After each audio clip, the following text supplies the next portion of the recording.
Boa noite, meus irmãos. Saudamos a todos. Se houver alguém nos visitando, que seja bem-vindo, que seja bem-vinda, no nome do Senhor Jesus. Queria lembrá-los que nós temos vários irmãos enfermos, alguns com uma certa gravidade, e que nós precisamos estar orando diariamente, né? Está provado que enfermos que estão cobertos de oração têm um destino diferente daqueles que não recebem oração. Então, uma oração tua, por menor que seja a sua fé, mas que seja fé em Cristo, somada à oração do povo de Deus, pode trazer um imenso resultado. Amém? Oração tem um poder cumulativo na igreja. Então vamos estar orando. Nós temos a irmã Alice, que está gravemente enferma. O Gustavo, meu genro, está enfermo também. E o Murilo está tratando uma neuropatia muito dolorosa também. Ele tem estado ausente na igreja. Maria Augusta, filha da irmã Leila, também está lutando. A Leila, né, filha da irmã Diva, também. Então, a igreja é uma comunidade intercessória. É também uma comunidade terapêutica. Hoje você está orando pelos seus irmãos. Amanhã, os teus irmãos estão orando por você. Então é assim que as coisas funcionam no corpo de Cristo. Isso faz muita diferença para nós. Amém? É aquilo que diz em Eclesiastes, né? O cordão de 3 dobras, né? Então, esse cordão, usamos o pronome nós, não é? É melhor nós do que eu, não é? É assim que funciona o corpo de Cristo. Bem, irmãos, o mensageiro desta noite é o pastor Nivaldo. Eu havia contactado ele para pregar no domingo passado, que foi o culto de celebração do aniversário da igreja, mas ele estava viajando. Aí agendamos para esse domingo, só que eu esqueci uma coisa, até já pedi desculpa a ele, é que hoje nós tivemos ceia pela manhã, e eu não sei por que cargas d'água se instalou um costume na nossa igreja, que não partiu de mim. Quando as pessoas vêm de manhã, não vêm à noite, quando vêm à noite, não vêm de manhã. Então, irmãos, isso não foi ideia minha. Eu não sei ideia de quem foi, mas acho que de Deus isso não partiu, não é? Mas tudo bem, nós estamos aqui para amá-los e ministrá-los e não para reprová-los, evidentemente. Aí então eu esqueci disso, pastor Nivaldo, e queria que a igreja estivesse cheia para ouvir o pastor Nivaldo. O pastor Nivaldo e a pastora Márcia considero dos melhores frutos que nasceram, frutificaram e saíram daqui para expandir o reino de Deus em outro bairro da cidade. E a igreja lá é uma bênção. Às vezes que temos passado por lá, é uma experiência muito gostosa estar com os irmãos ali. Uma igreja jovem, dinâmica, ativa, né? Então, mais uma vez, pastor Nivaldo, nos perdoe. Queríamos ter a igreja cheia para ouvi-lo, porque sabemos certamente Deus vai usá-lo para trazer uma palavra para a igreja. Pastor, por favor. Da próxima vez, não vou convidá-lo no dia da ceia, tá? Querido Pai, muito obrigado pela presença do Nivaldo. Ele tem estado conosco desde que começamos o trabalho da igreja aqui. Ó Deus, ele, a Márcia, estiveram conosco, batalhando aqui, e agora eles estão ali no Ana Jacinta, fazendo um grande trabalho para a glória do teu nome. Queremos abençoá-lo. Alcança a Márcia com a tua poderosa mão, a posteridade do teu servo, filhos e netos, sejam benditos na terra, sejam discípulos do Senhor. Senhor, fala conosco através do teu servo, nós te pedimos em nome de Jesus. Amém. Glória a Deus.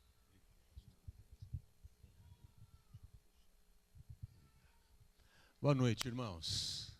Graça e paz, uma alegria estar aqui com vocês. Obrigado, pastor, pelas palavras, sempre generosas. É uma alegria poder voltar aqui e compartilhar com vocês. Estou com o César, companheiro nosso lá, discípulo na igreja.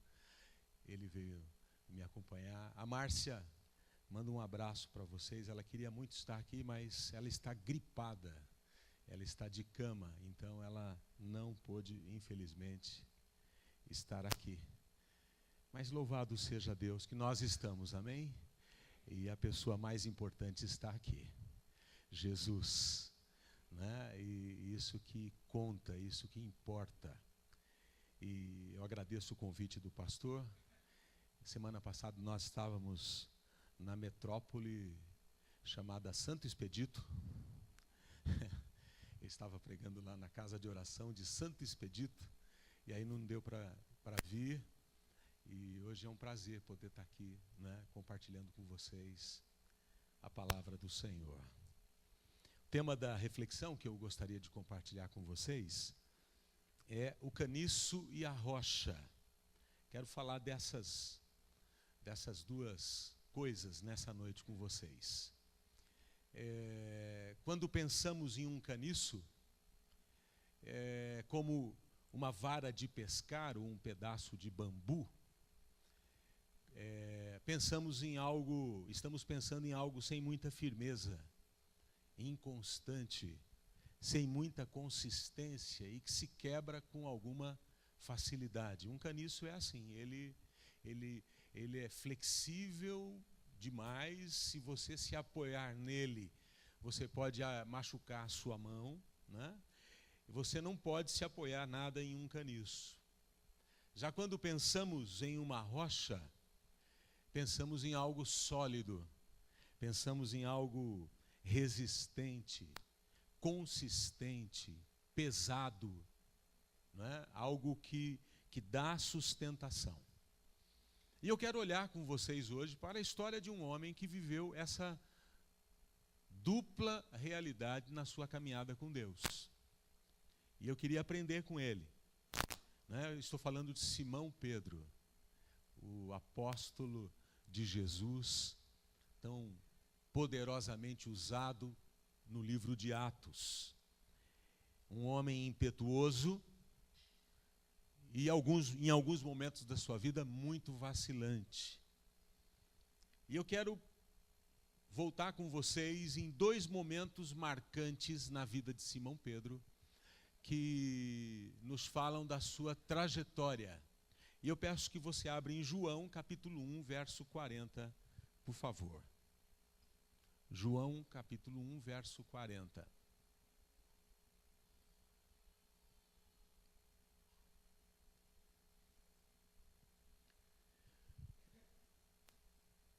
Aqui nós temos um encontro, né? Talvez o primeiro encontro de Simão com Jesus.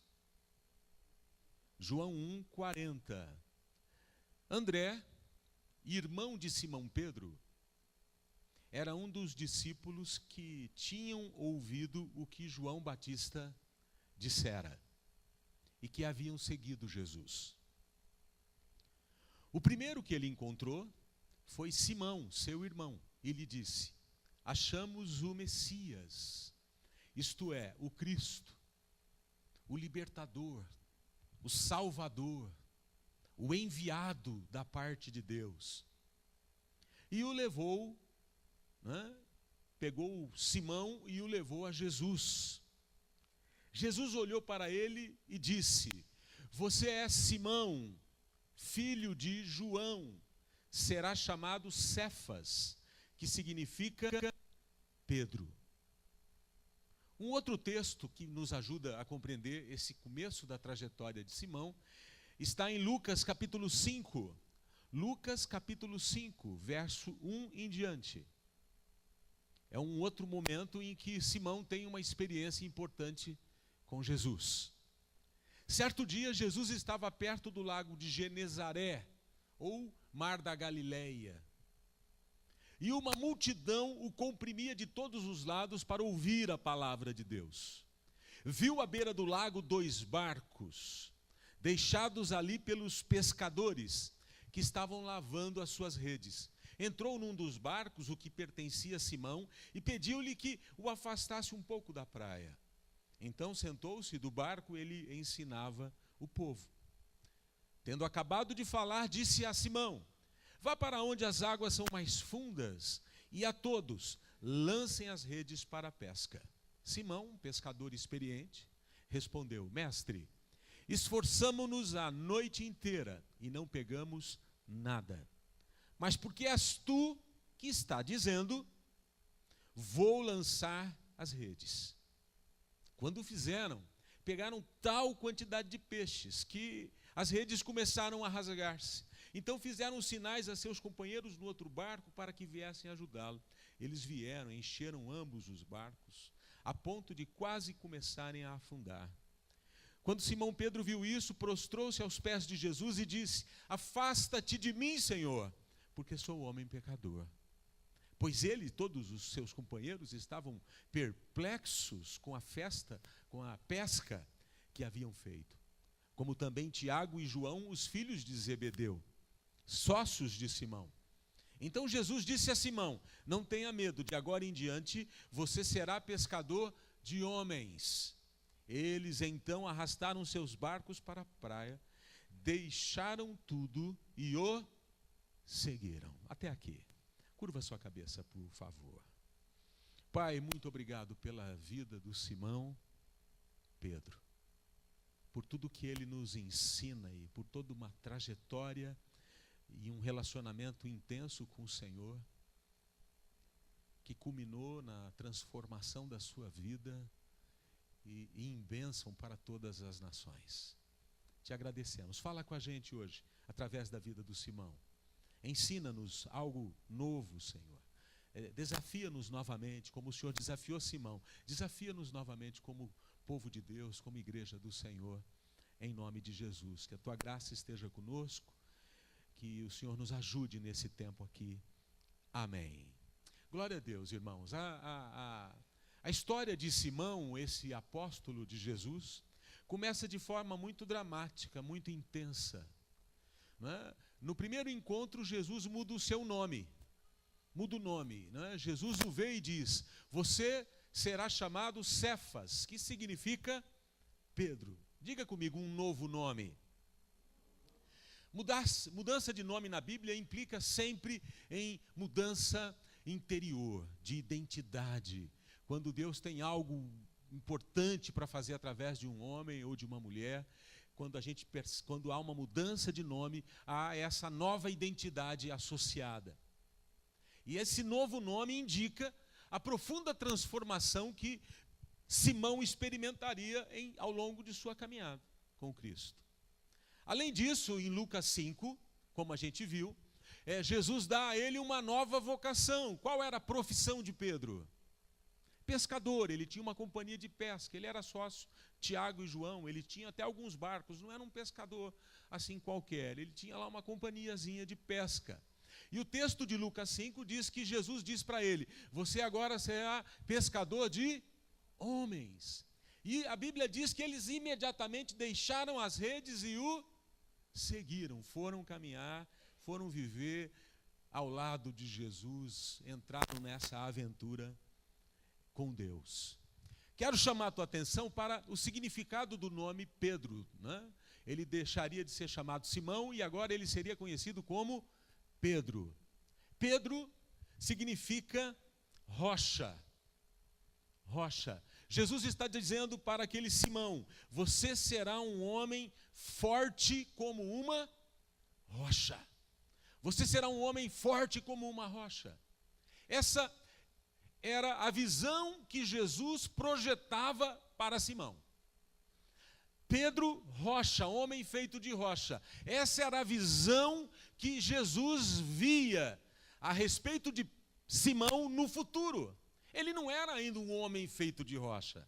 Ele era ainda um homem que passaria por uma série de situações, e a gente vai ver algumas, que demonstra que ele não era um homem feito de rocha. Pelo contrário, ele era muitas vezes um vacilão.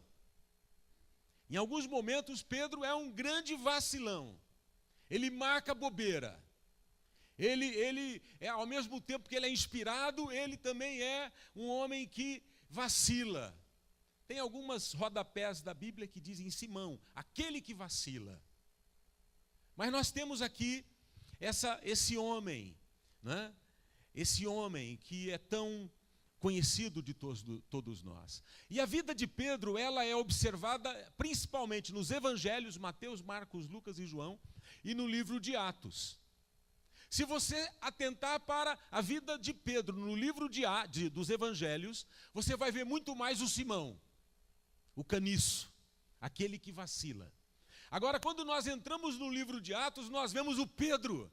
Nós vemos aquele homem feito de rocha, aquele pregador ousado, aquele homem cheio do Espírito Santo. Nos evangelhos o que vemos é uma vida marcada por altos e baixos. Ele poderia ser descrito facilmente, se eu ler os evangelhos, como aquele que vacila. Eu quero ler com vocês alguns momentos marcantes, e eu peço a tua paciência, porque senão você não entende o que eu estou querendo dizer. Em uma de suas muitas viagens missionárias, Jesus viajou por toda a região da Palestina. Certa vez Jesus, já no finalzinho do seu ministério, já se aproximando da reta final do seu ministério, ele foi a uma cidade chamada Cesareia de Filipe, uma cidade que ficava bem no norte da Palestina, de Israel. Uma cidade que tinha um nome em homenagem a um dos imperadores de Roma. E Jesus está ali já por volta do 3º ano do seu ministério, ele está numa última viagem missionária, seus discípulos estão com ele, e Jesus resolve fazer uma pesquisa de opinião. Ele queria saber qual era o entendimento que os seus apóstolos, os seus discípulos tinham alcançado a respeito de quem ele era. Mas antes de perguntar para os discípulos, ele faz uma pergunta assim: quem os outros dizem que o Filho do Homem é? Ele sentou com os rapazes lá, com os apóstolos, e perguntou: o que a turma está dizendo a meu respeito? Vocês estão aí nos supermercados, nas ruas, na vizinhança, o que dizem a meu respeito? Os discípulos começaram a dizer, uns dizem que o Senhor é Elias que ressuscitou, outros dizem que o Senhor é Jeremias, tem alguns dizendo que o Senhor é João Batista. João Batista tinha sido morto por Herodes há pouco tempo, e eles estão achando que João Batista ressuscitou.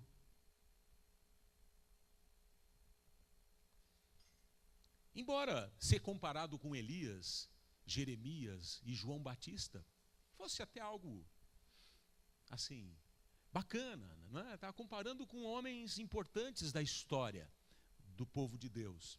Mas Jesus é muito mais do que isso. Jesus é muito mais do que um mestre. Jesus é muito mais do que um profeta qualquer. Jesus é muito maior do que Moisés, muito superior do que Davi, muito superior do que Jeremias. Jesus é o Filho de Deus. E Jesus, com essa resposta que vem do povo, né, ele não fica satisfeito. E aí ele pergunta, e vocês? E para vocês? Tudo bem, o povo lá está tendo uma visão meio embaçada a meu respeito. Eles estão me vendo talvez como um profeta. Mas e vocês que andam comigo, que estão já há quase 3 anos comigo, quem vocês dizem que eu sou? Ficou um silêncio, né? Porque todo mundo com medo de falar uma besteira para Jesus. Mas Pedro se encheu de coragem e disse uma frase que ela é fundamental. Você deve saber qual frase que é a de Pedro, né? Quem sabe? Me ajuda aí, vai, vamos ver. Tu és o Cristo, o Filho do Deus vivo. Jesus se encheu de alegria, porque o seu amigo Simão, ele estava entendendo quem era Jesus. Tu és o Cristo, Cristo mesmo que Messias. Messias é hebraico, Cristo é grego, ungido. Aquele que foi ungido para reinar, aquele que foi ungido para governar. Tu és o Cristo, tu és aquele que nós estamos esperando, tu és aquele que os profetas disseram, tu és o Filho de Deus. E aí ele emenda, Filho do Deus vivo. Simão está recebendo e Jesus vai elogiá-lo dizendo, uau! Ele não falou uau, né? Mas na versão atualizada, né? Jesus ficou assim, surpreso com a resposta do seu discípulo Simão. E Jesus vai elogiá-lo. Mateus 16, onde está tendo essa conversa, Mateus 16, 17, Jesus diz, feliz é você, Simão, filho de Jonas, porque isso não lhe foi revelado por carne ou sangue, mas por meu Pai que está nos céus. E eu lhe digo, e aí Jesus afirma, e eu lhe digo, você é Pedro. Lembra? Lá no começo, quando ele, Lucas 5? Não, João 1,40. Você é Simão, mas você será chamado Pedro. E aqui Jesus, depois dessa revelação, desse entendimento, finalmente Pedro compreendera quem era Jesus, ele diz, eu lhe digo, você é Pedro. E sobre esta pedra, qual pedra? A afirmação que Pedro acabara de fazer. Tu és o Cristo, o Filho do Deus vivo. E sobre esta verdade, Pedro, e sobre esta pedra, sobre esta verdade, eu edificarei a minha igreja. E as portas do Hades não poderão vencê-la. E se eu fosse você, eu dava um glória a Deus. Mais um glória a Deus, assim, mais animadinho, por favor. Né? As portas do Hades não poderão vencer a igreja de Jesus. Então a igreja de Jesus é imparável. A igreja de Jesus é invencível. O diabo, o inferno, não pode deter a igreja. Sim ou não? É o que ele está dizendo aqui. Tem um teólogo antigo, do século XIX, já deve estar no céu, eu imagino. Quando ele olha para essa passagem, essa conversa de Jesus com Pedro, quando ele diz, tu és Pedro, Jesus está querendo dizer, tu és um homem de pedra, digno do nome que te dei por antecipação, lá atrás. Na primeira vez que eu te encontrei, eu tinha certeza que você ia dar certo, Simão, porque tu tens finalmente plantado os pés na pedra da verdade eterna. O que é um homem feito de rocha, uma mulher feita de rocha? É alguém que plantou o pé na verdade eterna.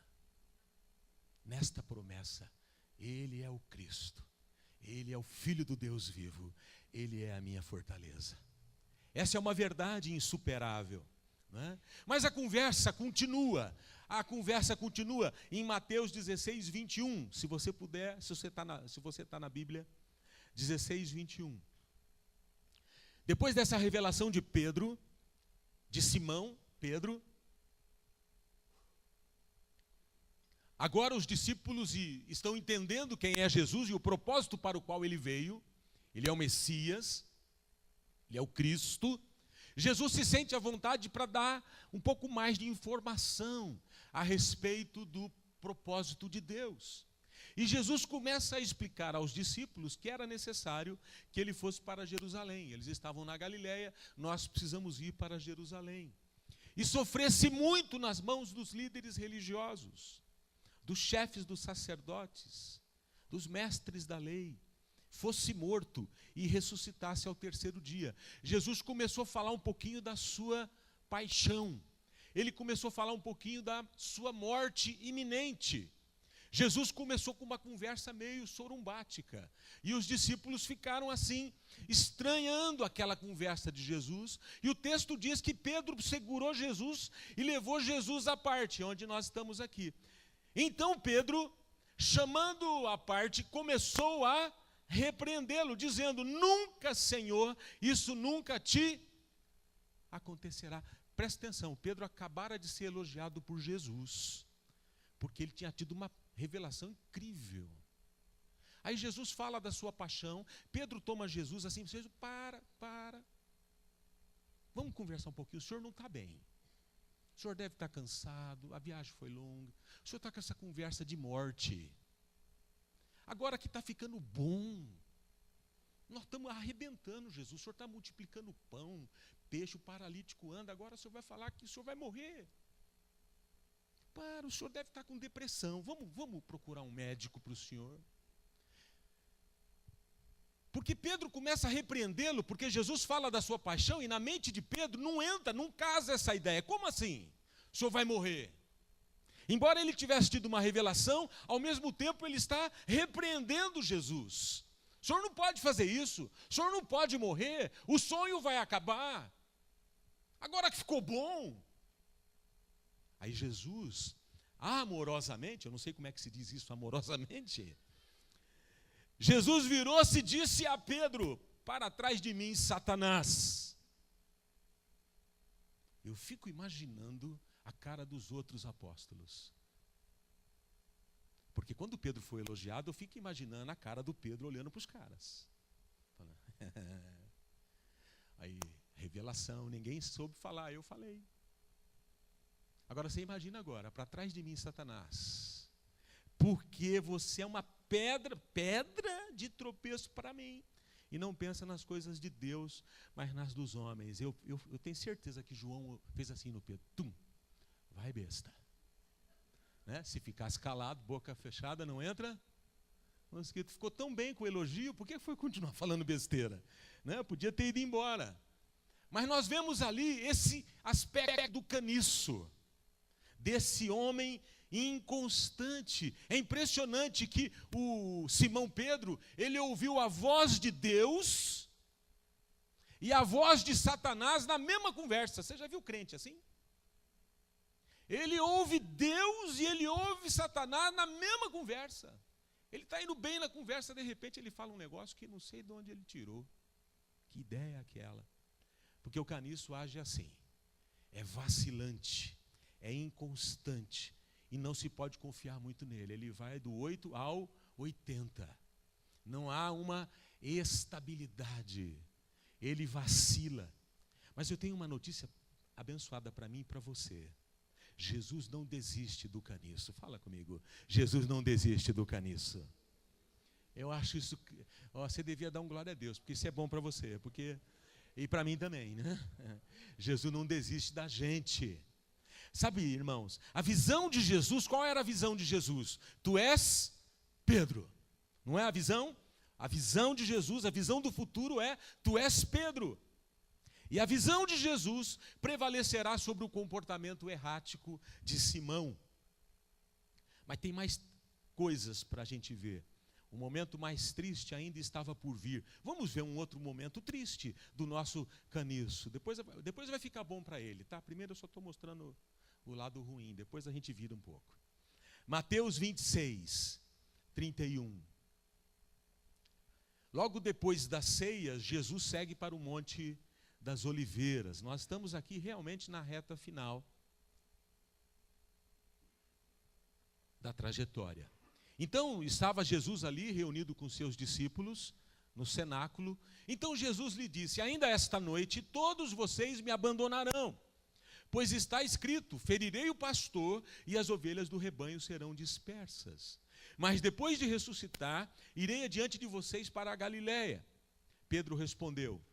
O que Pedro disse aqui? O caniço?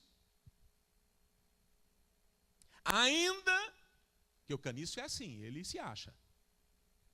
O caniço bate no peito e fala: é comigo, pode contar comigo, pastor, mas quando o vento sopra, ele é o primeiro a pular fora. Ainda que todos te abandonem, Senhor, eu nunca te abandonarei. Aqui não, aqui é timão. É nós, Jesus.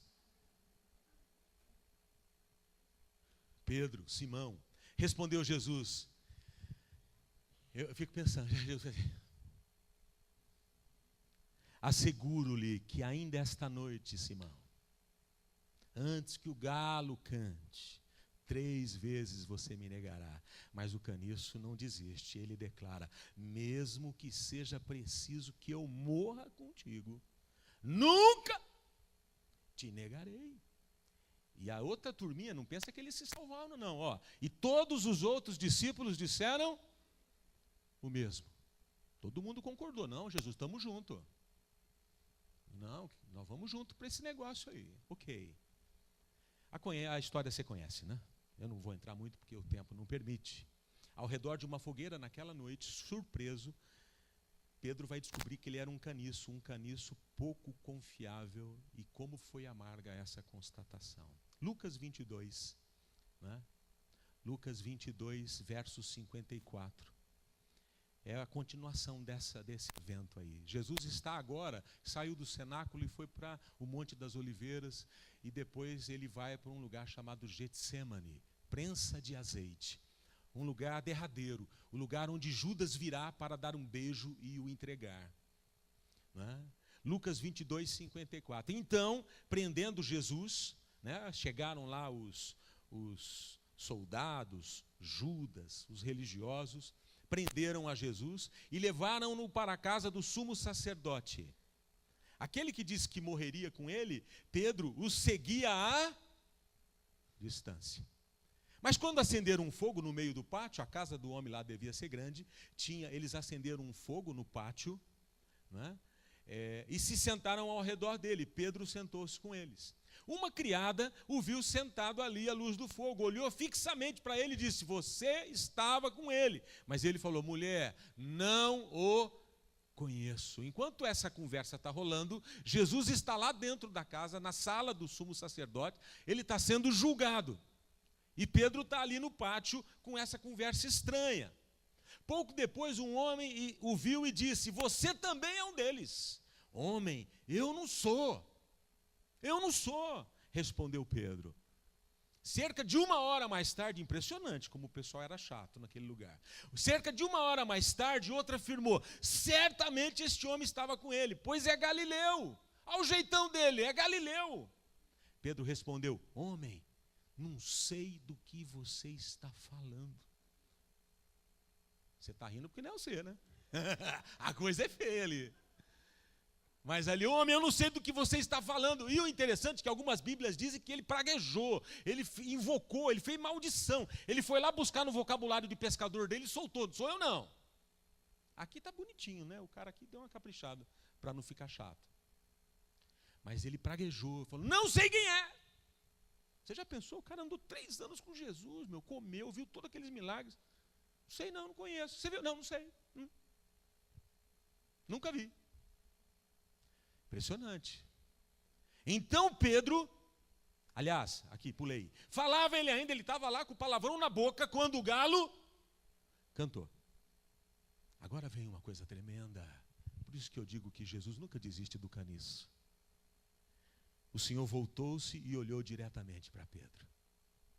Então Pedro se lembrou da palavra que o Senhor lhe tinha dito: antes que o galo cante hoje, você me negará 3 vezes. Saindo dali, diga comigo, chorou amargamente. Arrependimento, né? O arrependimento é um negócio tão poderoso. Mas eu chamo tua atenção para isso. O Senhor voltou-se e olhou diretamente para o Pedro. Sabe, eu tenho certeza, eu creio que não foi um olhar de reprovação. O olhar de Jesus para o Simão, para o Pedro, não foi assim: te disse. Sabe aquele, né? Quando você... Quem já fez isso aqui? Eu sei que você fez. Eu te disse para não fazer, você fez. Eu já tinha falado que não ia dar certo, você fez. Quantas irmãs concordam comigo? Mas Jesus não faz isso, né? Graças a Deus ele não faz. Eu creio que esse olhar de Jesus para Pedro foi um olhar assim: Simão, eu estou com você, vai dar tudo certo. Você está pisando na bola aí, mas eu não desisto de você. Foi um olhar de compaixão e de encorajamento, porque Jesus sabia que aquele momento seria muito difícil para Simão, como de fato foi. Ele chora amargamente. E eu gosto de um texto que justifica esse olhar de compaixão. Isaías 42, verso 1 e 3. Eu não sei se tem aí, Adriana. Tem aí, Isaías 42? Acha na sua Bíblia aí. Isaías 42, verso 1 e 3. Aqui temos um segredo importante para a vida da igreja, para a vida em comunidade. Eis o meu servo, a quem sustento, em quem tenho prazer.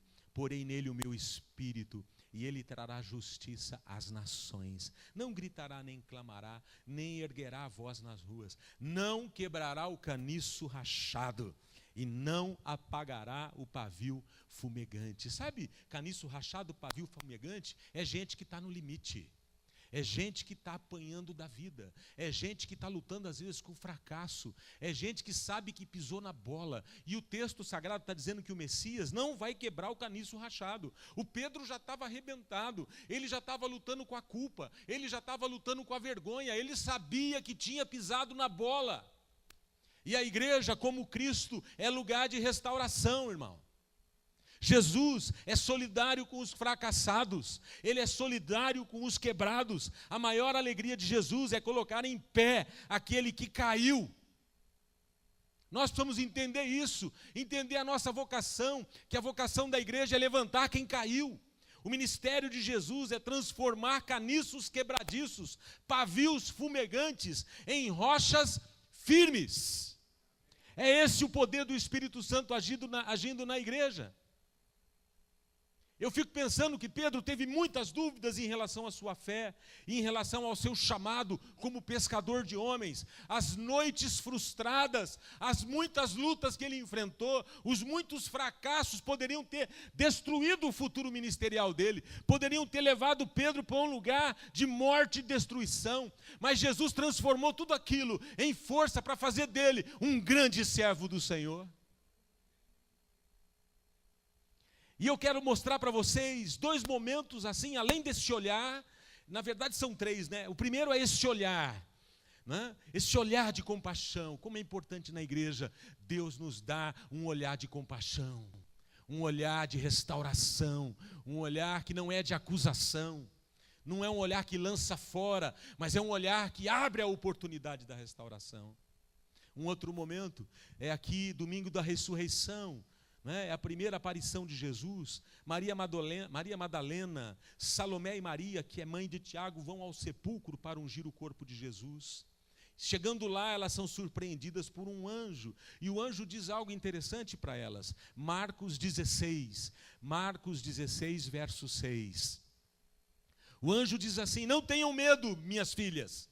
Vocês estão procurando Jesus, o Nazareno, que foi crucificado. Ele ressuscitou, não está aqui. Vejam o lugar onde eles o haviam posto. Né? Olha aqui, está tudo aqui, mas ele não está mais. Vão e digam aos discípulos dele diga comigo, Pedro.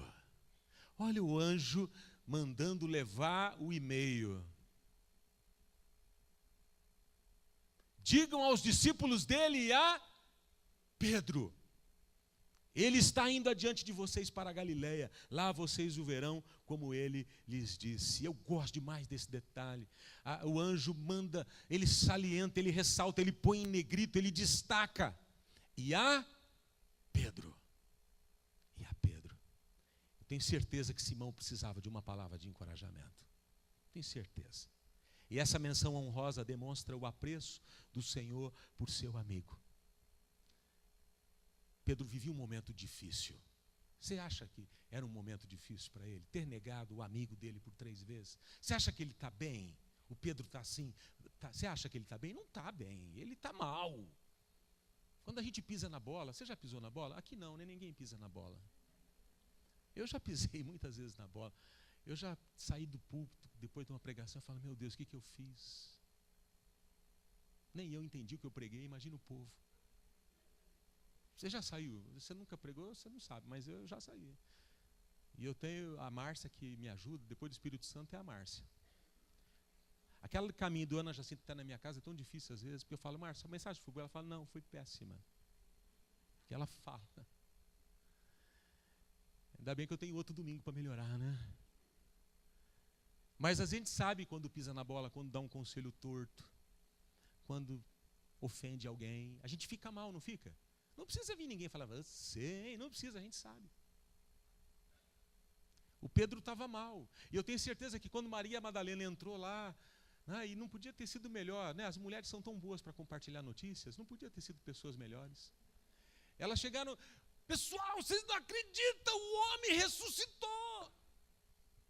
Eu não consigo nem imaginar como é que Maria Madalena chegou. E olha, ele mandou vocês irem para Galiléia. Atenção, Pedro, mandou falar para você. Pedro, engraçado que não foi nem Simão, né? Podia ter falado, ô Simão. Não, mas falou, diga para o Pedro, eu?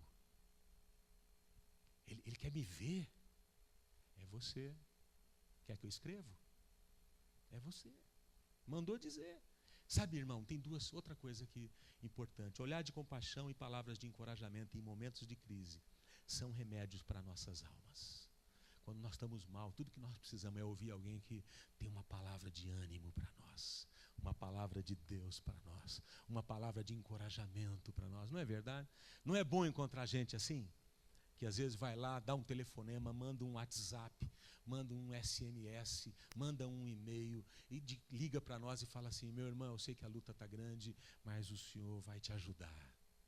Tão bom quando a igreja assume a importância desse tipo de postura. Mas vamos caminhar para o final, porque a coisa vai melhorar.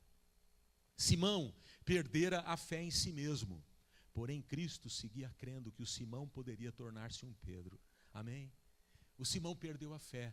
E na igreja pessoas se perdem porque muitas vezes nós perdemos a fé nelas.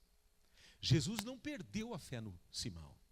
Ele continuou crendo naquilo que ele poderia se tornar. Sabe, na nossa vida de discipulado, nós precisamos ter uma visão de fé para o nosso discípulo. Nós precisamos crer, porque todo mundo aqui começa como caniço. E às vezes segue como caniço a vida inteira. Mas nós precisamos continuar crendo que aquela pessoa vai se tornar aquilo que Deus planejou e projetou para a vida dela. Quantas vezes nós fomos decepcionados nos relacionamentos? E daí? Vamos continuar crendo que Deus vai fazer a obra. Jesus, quantas vezes eu decepcionei Jesus, mas Ele continuou acreditando em mim, Ele continuou me abençoando, Ele continuou me ajudando, e assim devemos fazer com o outro. Se nós queremos ter discípulos maduros, nós precisamos ter uma visão de fé, uma visão que vem do coração de Deus para aquela pessoa. Segunda, terceira, e eu encerro com essa, João 21, verso 3. Agora, Jesus está morto, Jesus já ressuscitou, e ele está naquele período de 40 dias em que ele está aparecendo aos discípulos. São as aparições de Jesus. Foram mais ou menos, não tem o número exato, é entre 15 e 19 aparições de Jesus ao longo destes 40 dias. E lá em João 21, Jesus vai aparecer a Pedro e mais 7 discípulos, os 7 apóstolos e alguns discípulos. João 21, verso 3. Se tiver aí. Lembre-se do seguinte, do contexto. Eles estão na Galiléia.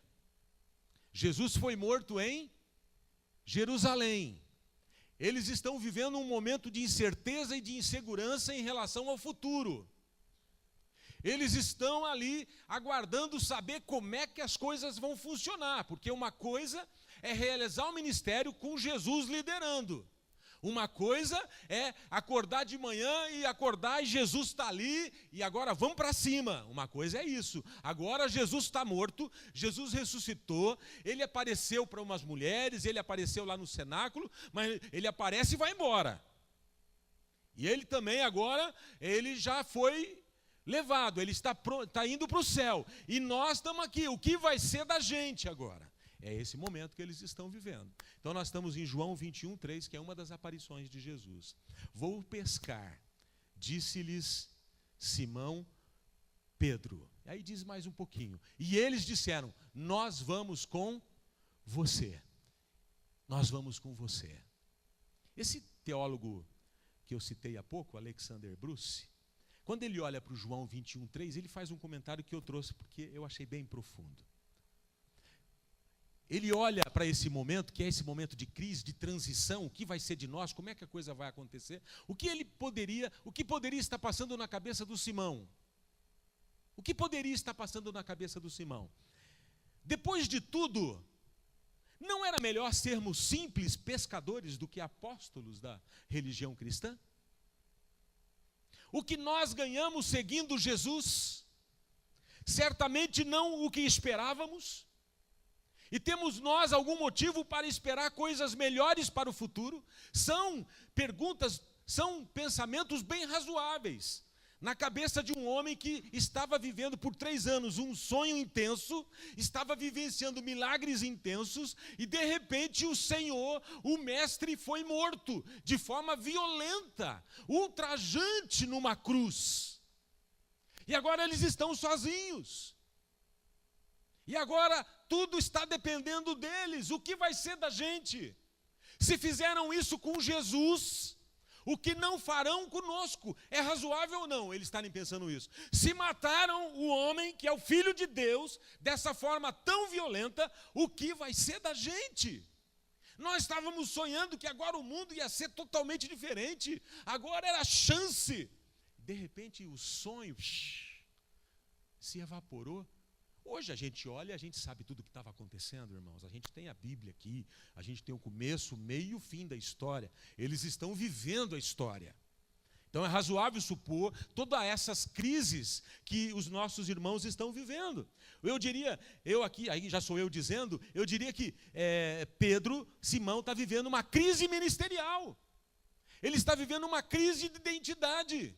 Será que tudo o que ele falou é verdade? Quão tentadora e infernal era essa linha de pensamento. Como essa linha de pensamento muitas vezes nos assedia quando nós estamos deprimidos, quando nós estamos cansados, quando a gente tem uma noite inteira de pescaria e não dá nada, quando a gente trabalha e não vê o fruto no nosso resultado. Quão tentador é essa linha de pensamento. Será que vale a pena? Será que vale a pena eu pagar o preço? Será que vale a pena eu continuar insistindo nisso? Estou vendo lá o ímpio, os caras do mundo estão lá, eu estou aqui pagando o preço da santidade. Será que vale a pena isso? Onde eu vou chegar com isso? Pastor Alvim, de Formiga, Minas Gerais, eu ouvi uma frase dele que tem a ver. Ele diz assim: quem não tem visão, não tem futuro. E quem não tem futuro sempre volta ao passado para sobreviver. A gente tem uma tentação enorme quando algumas coisas não saem como nós planejamos, ou a gente está liderando uma célula e ela frustra. A gente está liderando uma célula e as pessoas não se emendam. Nós somos tentados a voltar. Eu falo, eu vou voltar e sentar. Esse negócio de ser líder de célula é uma roubada. O pastor fica lá falando que é bênção. É uma roubada, lidar com gente é horrível. Eu quero trabalhar com um computador, eu vou montar em cavalo, mas não quero mais cuidar de gente. Você alguma vez teve esse sentimento? Eu já tive. Algumas vezes eu pensei, vou largar a mão, não quero mais ser pastor. Eu fui entregar, não tinha para quem entregar. Eu era pastor. Mas não tem jeito, vai ter que ficar. Graças a Deus que eu fiquei. Graças a Deus que a gente fica. Porque se a gente persevera, nós vamos ver a vitória. Você crê nisso ou não? Não é fácil ser cristão, é fácil? Se fosse fácil, a porta é o quê? É comprida, é larga? É estreita, irmão. Fala para o seu vizinho, é estreita, irmão. Você está pensando que é moleza? Não é? Às vezes a gente passa por luta, mas é tão importante ter claro quem nós somos em Deus e para o que nós existimos.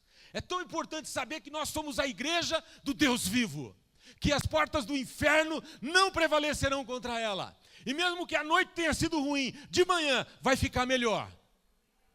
Amém? Pedro volta a fazer o que ele sabia fazer tão bem. Aliás, nem acho que era bem, porque toda vez que ele pescava não pegava nada.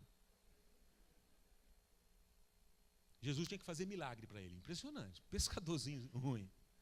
Mas Pedro volta a fazer o que ele sabia fazer. Aqui em João 21, quando ele diz, vou pescar, a Bíblia diz que ele passa a noite inteira e ele está no mar da Galileia. Lembra lá em Lucas 5, onde Pedro estava? No mar da Galileia. E também naquela vez, em Lucas 5, ele pescou a noite inteira e não pegou nada. E Jesus o chama, ele deixa a rede e se torna um seguidor de Jesus, um pescador de homens. 3 anos se passaram. Ele viveu experiências incríveis, mas agora Jesus está morto. Ele não sabe ao certo o que deve fazer, ainda não tinha acontecido a experiência de Pentecostes, ele está nesse momento de transição. O que vai ser de mim? Como é que as coisas vão funcionar? Já estava um pouco inseguro. E Jesus vai aparecer para eles no mesmo mar da Galileia, lugar familiar para o Simão.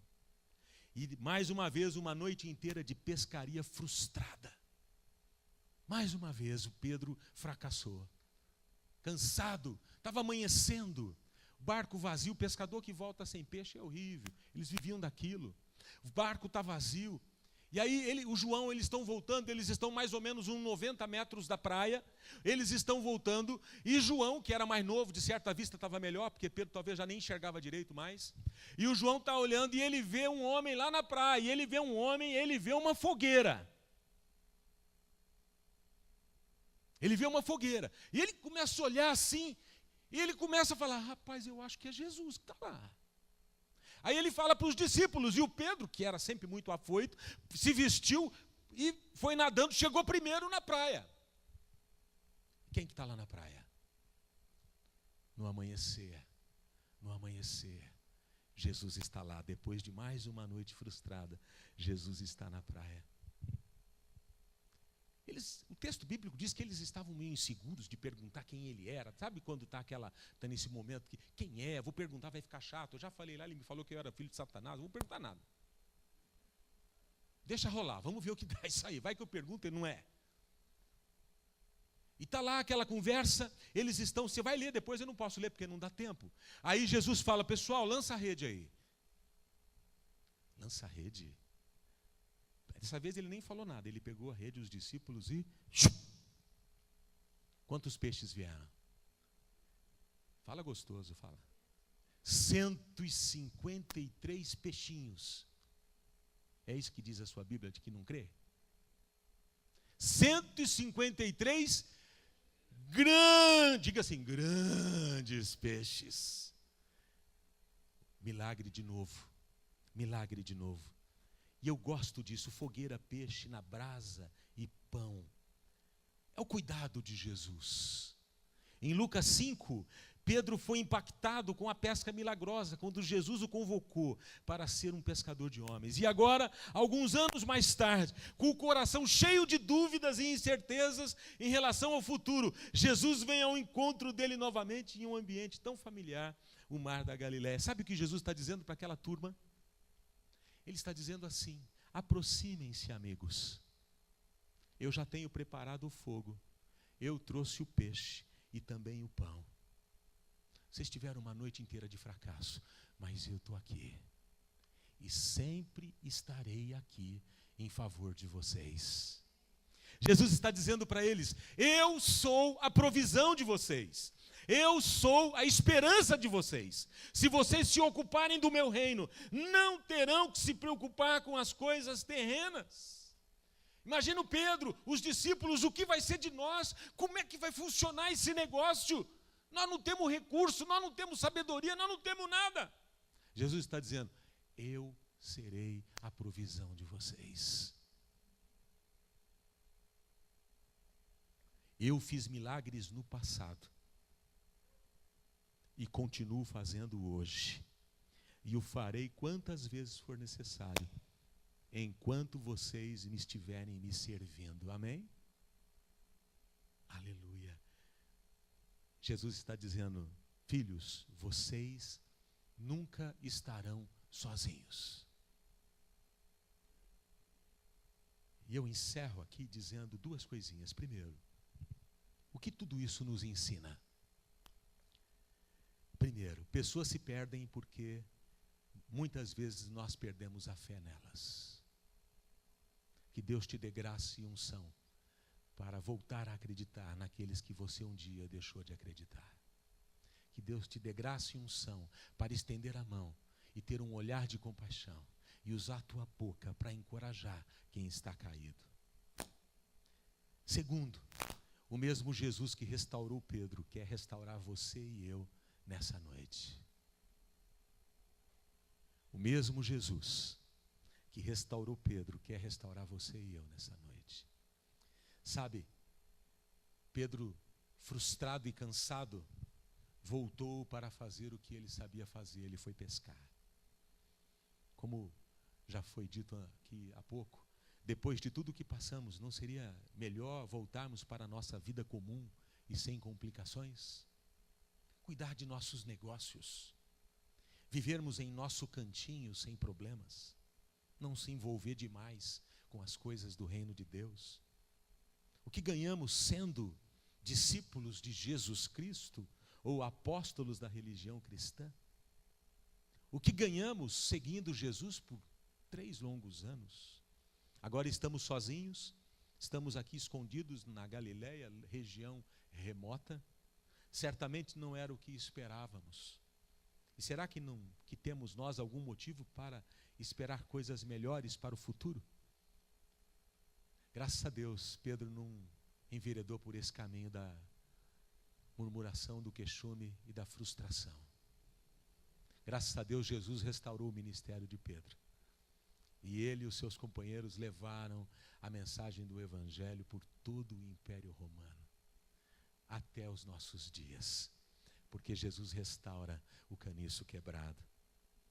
Sabe, quantas vezes nos sentimos assim em nossos ministérios e em nossas vidas e buscamos um lugar de acomodação? Eu vou na igreja, eu vou lá de domingo, estou cumprindo o meu papel. Quero dizer para você, querido, Deus tem um chamado para você, uma vocação para você. Deus quer usar a sua vida para fazer diferença nesse mundo. Muitas vezes nos sentimos assim, lutamos tanto e parece que as coisas não fazem muito sentido. Sabe, irmãos, já vai para 30 anos que eu estou caminhando com Jesus. Me converti, para quem não sabe, numa pregação do pastor Paulo, lá na grande cidade de Pirapozinho. Quantos anos já, hein, pastor? 35 anos? Sei lá, 32 anos. Ele pregou, lembra até hoje da pregação, ele pregou sobre as páginas em branco do meio da Bíblia. Você estava lá, né? Você estava, né? Nesse culto em Pirapozinho. Atrás da porta, escondido? Não podia dar glória a Deus, era uma igreja tradicional, tinha que ficar quietinho. E o Nê já era pentecostal nessa época. Convertido novo, né, Nê? No fogo, aleluia. Aí nesse culto se converteu eu, a minha esposa, a Márcia. Acho que o Heraldo também teve um encontro com Jesus nesse culto. E desde então, irmãos, a minha vida nunca mais foi a mesma. Nunca mais. Fiquei mais de 15 anos sentado aqui ouvindo Paulo, não cansava de ouvir. E eu vinha no culto da manhã e da noite. Eu ouvia 2 vezes. Esse aqui é um comercial, eu não vou cobrar nada. Muitas vezes nós nos sentimos assim. O que eu tenho aprendido nestes 30 anos, irmãos, de caminhar, eu já enfrentei muitas lutas, é que Jesus sempre estendeu suas mãos para restaurar a minha fé. Sempre. Minha alegria e minha confiança. Não foi sempre tudo muito bem. Teve períodos da minha vida que foi tudo muito mal. Teve cultos aqui, os mais novos não vão se lembrar, mas teve cultos aqui que eu só vinha para chorar na igreja. Vi uma crise de depressão. Eu só vinha chorar, eu vinha no culto para chorar. Toda vez que o pastor pregava, parecia... Sabe quando você está mal? Toda vez que prega, parece que é para você. Ele falava de Noé, eu chorava. Eu sou Noé. Ele falava de Golias, eu chorava. Ficava com dó do Golias. Estava com depressão, você tem dó de todo mundo. E de você mesmo. Foi um período amargo. Período amargo. Mas finalmente teve uma manhã que eu vi Jesus na praia. Com uma fogueira, peixe e pão. E ele me levantou. Ele me levantou. Quantas vezes pensei em desistir, quantos dias escuros eu também já enfrentei, mas eu posso dizer para você, querido, nunca fui desamparado. Nunca. Eu sei que vocês aqui, quantos podem dizer que Jesus esteve segurando sua mão em dias difíceis? Quantos podem dizer? Sim ou não? Muitas vezes. Quanto mais escura a noite, mais a luz brilhou. E eu quero dizer para você, querido, definitivamente, não há vida abundante, longe do projeto de Deus para a nossa vida. Pedro poderia ter sido um grande pescador, ele poderia ter lá recuperado a sua companhia de pesca, ele poderia ter se tornado um empresário bem-sucedido do setor de pesca da Palestina, ele poderia ter se tornado um homem importante da pesca, mas e daí? O tempo passaria e ele ficaria esquecido na história da Palestina. Mas ele escolheu andar com Deus, ele escolheu viver para a glória de Deus, e até hoje nós estamos falando dele. Até hoje a vida dele nos inspira, porque a vida é abundante e faz sentido quando nós estamos vivendo o plano de Deus para a nossa vida. Em qualquer área que nós trabalharmos, eu não estou falando de ser pastor, de ser apóstolo, nada disso, eu estou falando de ter uma vida intensa com Deus. Porque todos nós podemos viver uma vida intensa com Deus. Todos nós podemos nos tornar um canal de Deus. Eu tenho uma célula na minha casa, uns 20 e poucos irmãos que frequentam a minha casa. Tem lá um cara novo convertido, não foi batizado ainda, está começando a caminhada, não conhece nada, está só dando os primeiros passos. E a gente tem um projeto lá, chama Lares que Brilham. Todo ano a gente faz, nós vamos visitar não convertidos, amigos que não conhecem Jesus. Né? Fizemos, o ano passado, estamos fazendo de novo agora. Ele chama Florencio, uma bênção, está chegando. E ele estava lá na minha célula, e eu estou falando, pessoal, todo mundo tem que arrumar um lar, se vira, vai falar com um amigo seu aí, você tem que dar conta. Você tem que arrumar um lar, né? Não vem falar para mim que não consegue. E ele estava de madrugada, ele acordou de madrugada, ele é novinho ainda, ele acordou de madrugada, 4 da manhã ele me falou, e ele começou a pensar muito num amigo dele, que trabalha lá na prefeitura, secretário não sei do que, lá da prefeitura. E ele ficou pensando nesse cara, 4 horas da manhã, aí ele falou, eu não sei o que fazer, ele falou, vou lá visitar o cara, às vezes ele está precisando de alguma coisa. Né? Aí ele foi lá, bateu na porta lá, a secretária pôs ele para dentro, o secretário, porque quando ele vai, já pergunta, o que você quer, né? Está querendo algum favor. Aí ele falou, não quero nada, eu vim aqui porque às 4 da manhã eu acordei pensando em você. O cara já estranhou, né? 4 da manhã pensando em mim. aí o cara falou, não, bom, você está pensando em mim, você veio fazer o quê? Eu não sei, eu vim aqui, eu quero só dar um abraço em você.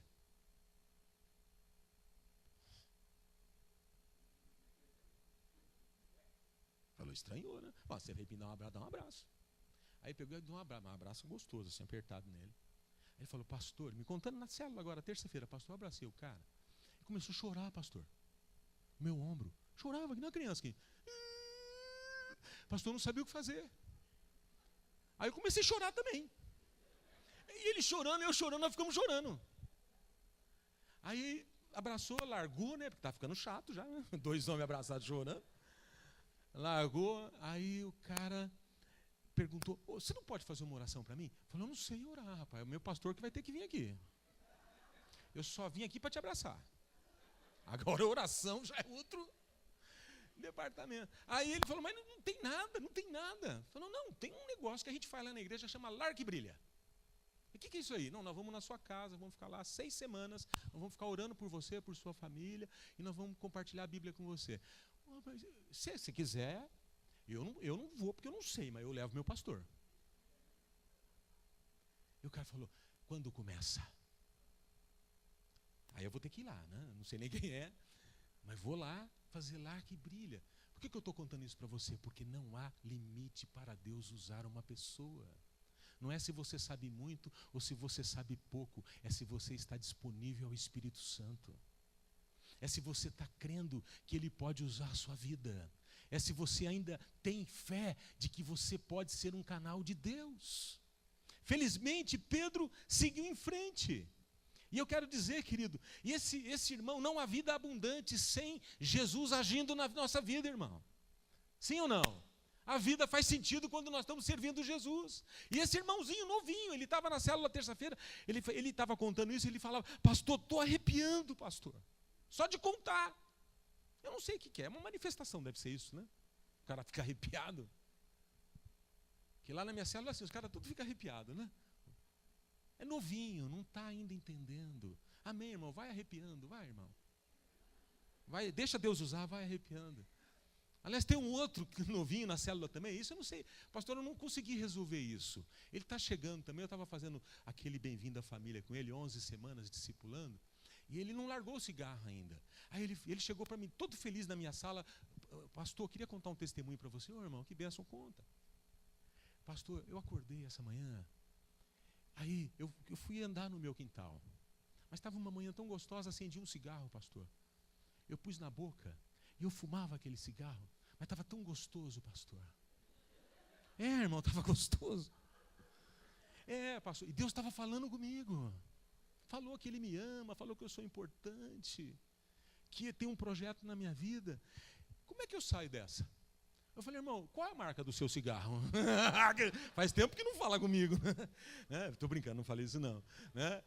Mas, quase que eu perguntei, deu vontade. Mas, você vê, é um novinho, não sabe nada. Deus está falando com ele, porque Deus vai parar de falar com ele por causa de um cigarro na boca? Não vai. Quando ele entender, ele larga essa maldição aí. Mas que Deus está falando com as pessoas. As pessoas estão com sede e fome de Deus. E nós podemos ser esse canal do Senhor. Deixa eu encerrar. Abra sua Bíblia em Atos 3, 1 a 8. Desculpa, pastor, estou tomando tempo, mas acho que estou dentro do tempo ainda, né? Eu já vou encerrar, porque eu queria orar com vocês. Atos 3, 1 a 8. Certo dia, aqui já estamos no livro de Atos, hein? Lembra que eu falei? Evangelho, nós vemos o caniço. Aqui nós já vamos ver o Pedrão já fluindo no Espírito Santo. Ele já está animadão. Certo dia, Pedro e João estavam subindo ao templo na hora da oração, às 3 horas da tarde. Estava sendo levado para a porta do templo chamada Formosa, um aleijado de nascença que ali era colocado todos os dias para pedir esmolas aos que entravam no templo. Vendo que Pedro e João iam entrar no pátio do templo, pediu esmola. Né? Pedro era duro, graças a Deus que Pedro não tinha dinheiro, viu? Pedro que João ia entrar no pátio do templo, pediu-lhes esmola. Né? Pedro e João olharam bem para ele e então Pedro disse, olhe para nós. O homem olhou para eles com atenção, esperando receber deles alguma coisa. Disse Pedro, não tenho prata nem ouro. Porque se ele tivesse prata ou ouro, ele tinha dado a esmola e não tinha acontecido milagre. Então, graças a Deus, o Pedro estava duro nesse dia. Disse Pedro, não tenho prata nem ouro, mas o que tenho, isto lhe dou. Em nome de Jesus Cristo, o Nazareno, ande. Segurando-o pela mão direita, o ajudou a levantar-se. Imediatamente os pés e os tornozelos do homem ficaram firmes. E de um salto pôs-se de pé, começou a andar, entrou no pátio do templo, andando, saltando e louvando a Deus. Aleluia. Esse Simão vacilante agora é o Pedro confiante. Simão agora estava agindo como Pedro. O discípulo vacilante dá lugar ao discípulo confiante. E qual foi o divisor de águas? Atos 1:8. Mas receberão poder quando o Espírito Santo descer sobre vocês. E serão minhas testemunhas em Jerusalém, em toda a Judéia, Samaria e até o Ana Jacinta. É a nossa versão lá. Em todo lugar, Deus vai fazer uma obra poderosa. Quando o Espírito Santo estiver agindo na nossa vida. Os músicos, por favor, se puderem vir aqui. Eu creio, irmão e irmã, que o Senhor quer nos desafiar hoje a termos um novo olhar para o outro. A voltarmos a acreditar naqueles que já não acreditamos mais. Talvez na gente mesmo. Talvez acreditar na gente mesmo de novo.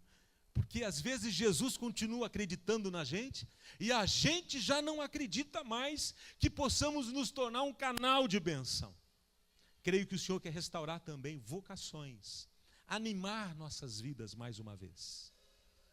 Despertar novamente a paixão pelo reino que ficou esquecida em algum canto das nossas vidas por causa de noites de frustração. Nos lembrar talvez como igreja, que como igreja do Senhor, poderemos sempre contar com a presença do Espírito e com a provisão de Deus enquanto estivermos focados no reino. Sabe, Jesus disse para os meninos, ide por todo mundo, foi-me dada toda a autoridade nos céus e na terra. Portanto, ide e fazei discípulos de todas as nações, e eu estarei sempre com vocês até o fim dos tempos. Você crê que Jesus é o sustentador da igreja? Você tem uma Bíblia aí? Segundo a tua Bíblia, eu creio na palavra do Senhor. Sabe, querido, eu quero orar por você. Vamos ficar de pé. Eu quero orar por você. Pedro teve uma noite inteira de frustração, pescou a noite inteira, mas pela manhã Jesus estava ali. Jesus estava dizendo: se aproximem, amigos, eu sou a provisão de vocês. Se aproximem, amigos, eu sou a esperança de vocês. Muitos de nós, às vezes, estamos vivendo um tempo difícil na nossa vida, um tempo de dificuldade. Talvez alguns de nós estamos assim, um pouco cansados ou inseguros em relação ao nosso chamado, à nossa vocação. Mas eu quero animar teu coração nessa noite. E eu gostaria que você viesse aqui na frente. Você que precisa desse toque de Jesus na sua vida. Você entendeu o que eu estive ministrando, você entendeu a palavra do Senhor. Eu gostaria que você saísse do seu lugar e você viesse aqui, porque eu quero abençoar você. Sabe, Pedro não ficou mergulhado naquelas inseguranças todas. Vem cá, querido. Pode sair do teu lugar, vem aqui. Eu quero muito orar por você, porque Jesus está aqui. Pode abrir sua mão, pode sair do teu lugar, vem aqui. Eu tenho certeza que Ele vai restaurar vocações. Ele vai animar teu coração às vezes cansado. Pode vir, não temos pressa, porque Jesus está aqui. Sabe, amados, essa palavra é para trazer cura sobre a tua vida. Devolver, quem sabe, um sonho que ficou engavetado, um plano que você deixou. Talvez você não esteja vendo mais o fluir do Espírito na tua vida, e você está dizendo: eu quero isso para mim. Eu quero. E olha, o olhar de Jesus para você hoje é um olhar de compaixão, querido. É um olhar de compaixão, porque Ele te ama. Ele quer comunicar uma palavra de fé ao teu coração, querido. Ele quer trazer de volta alguma coisa que possa ter sido esquecida ou perdida. Pode vir aqui, eu quero orar por você. Eu quero abençoar você. Jesus quer te abençoar. Oh, Senhor. Senhor, como foi no Pentecostes? Talvez você entrou aqui, você nunca teve a oportunidade de dizer: Jesus, eu quero consagrar a minha vida a Ti. Eu quero me tornar um seguidor de Jesus. Eu quero, como Pedro fez lá naquela vez, eu quero dizer: Jesus, eu quero ser teu seguidor. Sai do teu lugar, vem aqui. Entregue sua vida a Jesus. Sai do teu lugar. Pode vir, filha, mais pertinho. Pode vir mais pertinho. Abra sua mão. Abra sua mão. Isso. É Jesus quem vai. Isso, senta aqui, filha. É Jesus quem vai ministrar teu coração. Jesus, nós precisamos muito da tua presença aqui. O Senhor está dizendo: eu sou a tua provisão, filho. Não tenha medo do futuro. Não fique ansioso por causa do futuro. Eu sou a tua provisão. Eu sei que às vezes a noite tem sido longa demais na tua vida, na tua caminhada. Eu sei que você tem trabalhado tanto, você tem lutado tanto, vocês têm lutado tanto, e às vezes o resultado é tão pequeno. Mas nessa noite eu estou aqui para dizer para vocês: eu vou prover. Você crê nessa palavra? Começa a receber essa palavra. O Senhor está dizendo para você: eu vou prover.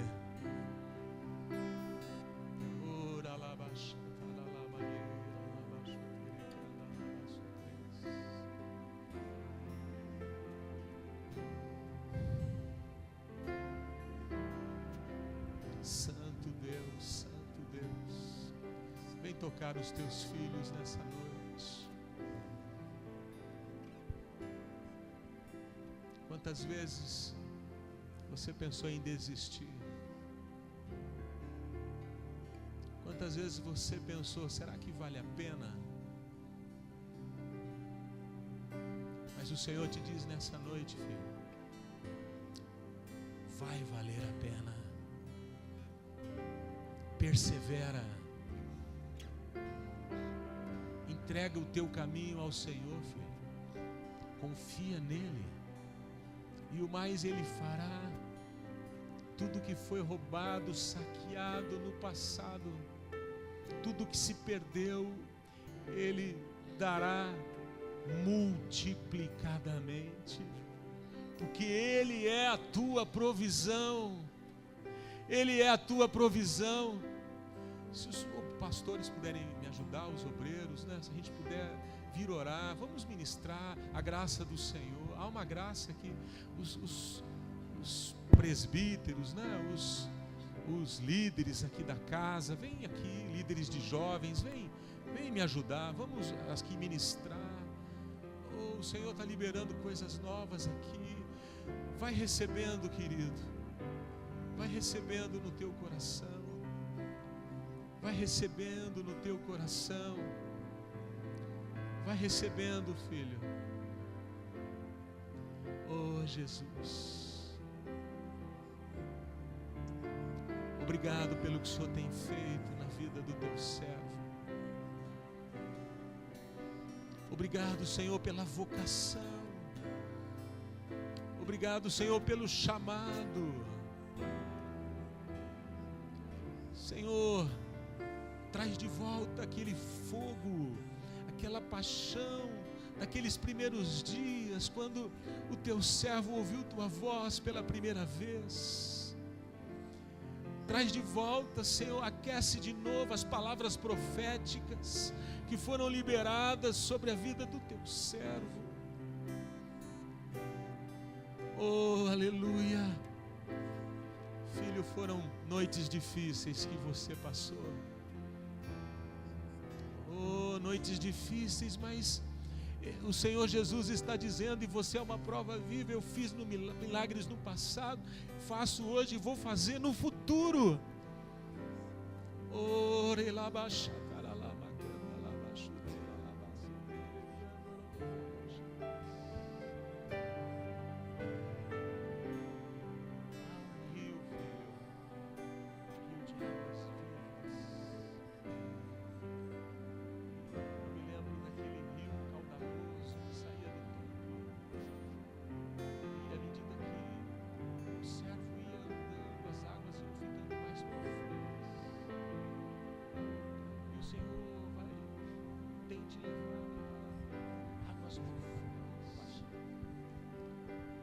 Sonda-me, Senhor, e me conhece.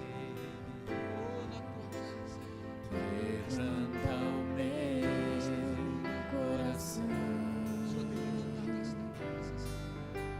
Transforma-me conforme a tua palavra. Enche-me até que em mim se ache só ti.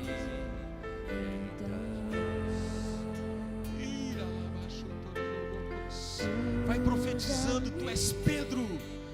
Tu és Pedro, homem de rocha, mulher de rocha. Mulher de rocha, valente do Senhor. Montes sobre as águas, como abrigo no deserto, como flecha que acerta o alvo. Quero ser usado da maneira que te agrade, em qualquer hora e em qualquer lugar. Eis aqui a minha vida, usa-me, Senhor.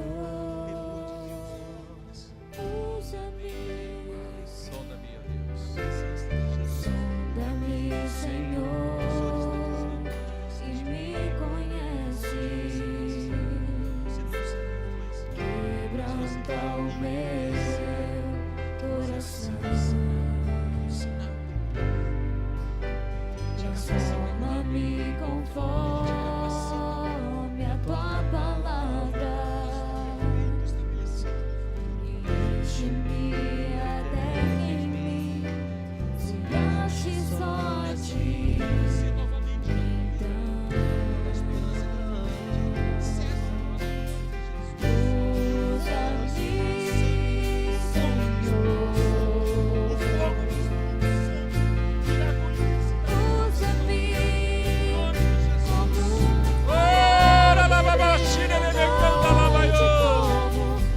Levanta a tua noiva, Senhor. Levanta a tua noiva, Senhor. Nós somos a igreja do Deus vivo. Oh, Senhor, geração que teme ao Senhor. Geração que serve ao Senhor. Seja cheia do Espírito Santo. Seja cheia, abre a mão, seja cheia do Espírito Santo. Cheia do Espírito Santo. Luz de Deus. Luz de Deus por onde passar.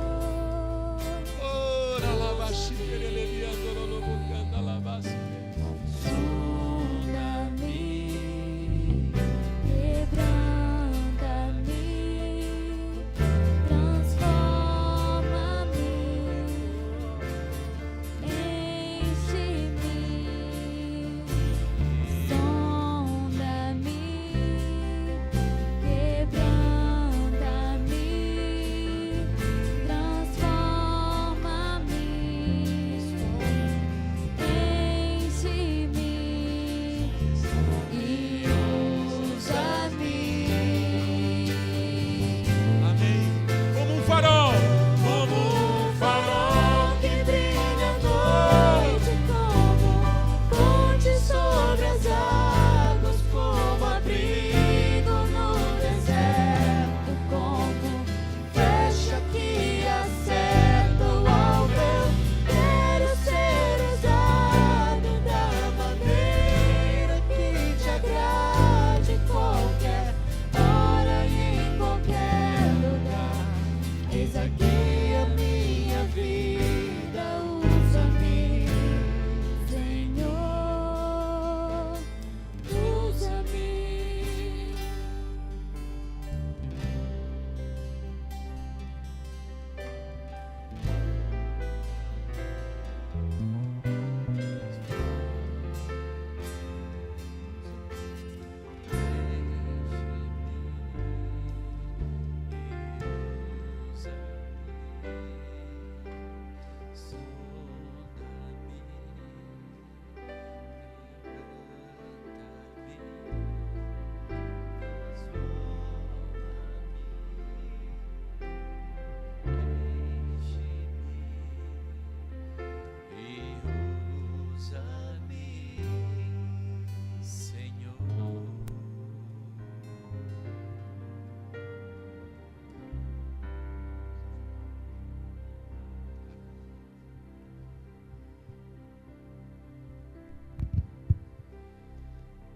Senhor, nós te somos gratos pela tua palavra que foi comunicada de uma maneira tão gostosa, tão contextual, sem perder a sua verdade inerente, Senhor. Abençoa a vida do pastor Nivaldo, alcança a Márcia em seu leito, que ela seja fortalecida e possa superar esta gripe.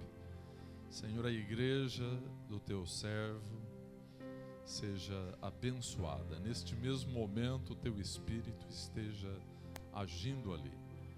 Enquanto ele tem te servido aqui, serve o teu servo abençoando o seu povo, porque assim é o coração do pastor. Ele deseja que o seu rebanho seja abençoado. E por falar em bênção, Senhor, estende os teus braços de amor sobre este lugar. E assim que nós abençoamos a tua amada igreja, dizendo: o Senhor te abençoe e te guarde.